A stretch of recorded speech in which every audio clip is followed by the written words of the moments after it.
여러분, 탄수화물은 태양인에게 이롭다고 알려져 있습니다. 그런데 다른 체질은 몰라도 태양인 금체질이 탄수화물 소화가 안 된다고 하면 좀 이상하지 않습니까? 그것도 소화 기능이 상대적으로 좋은 열태양인 금양체질인데 말입니다. 탄수화물은 포도당으로 전환되어 간에서 글리코겐으로 저장됩니다. 이처럼 탄수화물은 간의 영양물질 역할을 하기에 태양인 금체질의 이론 음식인 거죠. 그런데 간혹 금양체질과 금음체질인데도 탄수화물을 섭취하면 소화불량이 생기는 데 반해서 오히려 해롭다는 육류를 섭취하면 더 편하다는 분들이 있습니다. 이런 분들은 체질 진단이 잘못된 것일까요? 물론 체질 오진이 원체 많으니 그럴 수도 있습니다.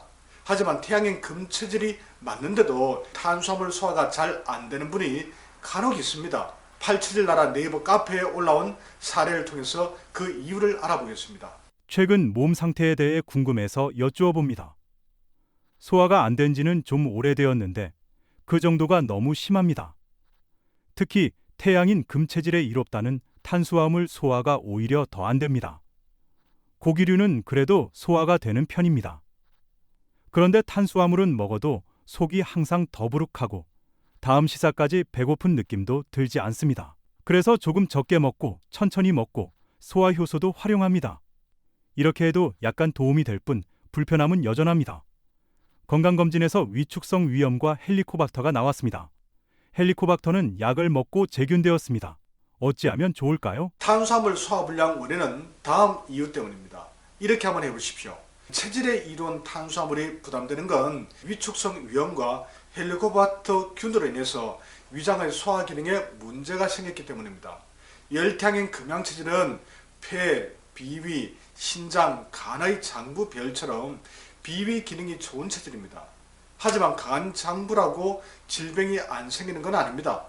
탄수화물은 위장에서 소화되는 대표적인 영양분입니다. 즉 탄수화물은 다른 영양소와 달리 위장에 오래 머물면서 소화가 진행됩니다.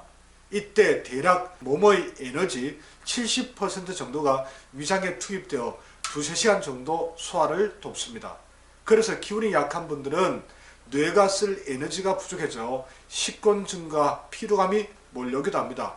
그러므로 식후에 식곤증이 심하면 대부분 소화 기능이 약한 상태라고 생각하시면 됩니다. 그런데 탄수화물과 달리 지방과 단백질은 위장이 아닌 소장, 십이지장에서 소화되는 영양소입니다. 그래서 위장에 끼치는 부담이 탄수화물과 비교하면 상대적으로 적습니다. 더욱이 산의 성질을 지닌 비타민C를 늘 섭취하고 있다면 지방과 단백질이 더 빠르게 녹아 식초처럼 변합니다. 그래서 육류가 맞지 않는 금음체질이나 금양체질이라도 몸이 불편함이 덜하고 소화에도 어려움을 겪지 않을 수도 있습니다. 또한 지방과 단백질은 탄수화물보다 에너지를 더 오랜 시간 공급해주는 장점이 있습니다. 반면 탄수화물은 몸에 빠르게 흡수되어 에너지화되지만 대신 빠르게 고갈되는 단점이 있습니다. 게다가 탄수화물을 섭취해도 간 기능이 많이 떨어져 있으면 포당 글리코겐으로의 저장이 원활하게 진행되지 않습니다. 그래서 우리 인체에 지속적인 에너지 공급이 더욱 어려워집니다. 이런 상태에서 흡수된 에너지조차 빨리 고갈되면 공복에 손떨림이나 다리 후들거림이 나타날 수도 있습니다. 덧붙여 헬리코박터 제균 약은 매우 독합니다. 오래 복용하면 간과 신장이 큰 타격을 받습니다. 그리고 간이 무너지면 소화 기능은 더 큰 타격을 받겠죠.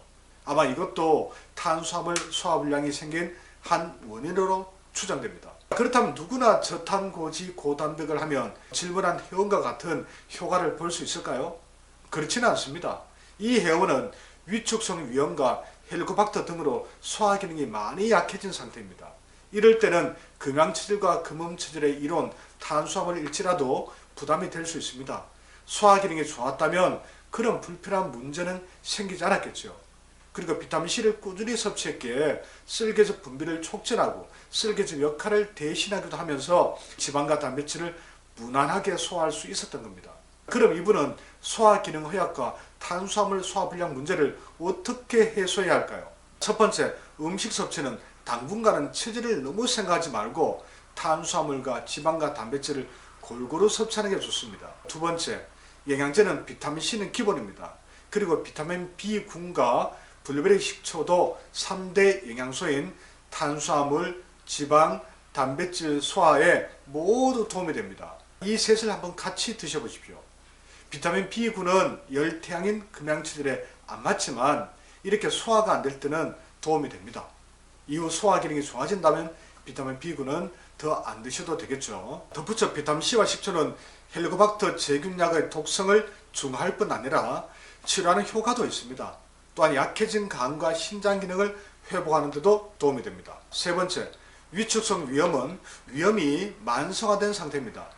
이걸 잡지 않고는 위장의 소화 기능이 정상화될 수 없습니다. 871몰 소키온2를 한번 드셔보시기 바랍니다. 정리하겠습니다. 탄수화물은 체질 이론상 금음체질과 금양체질에 이롭고 육류는 해롭다고 알려져 있습니다.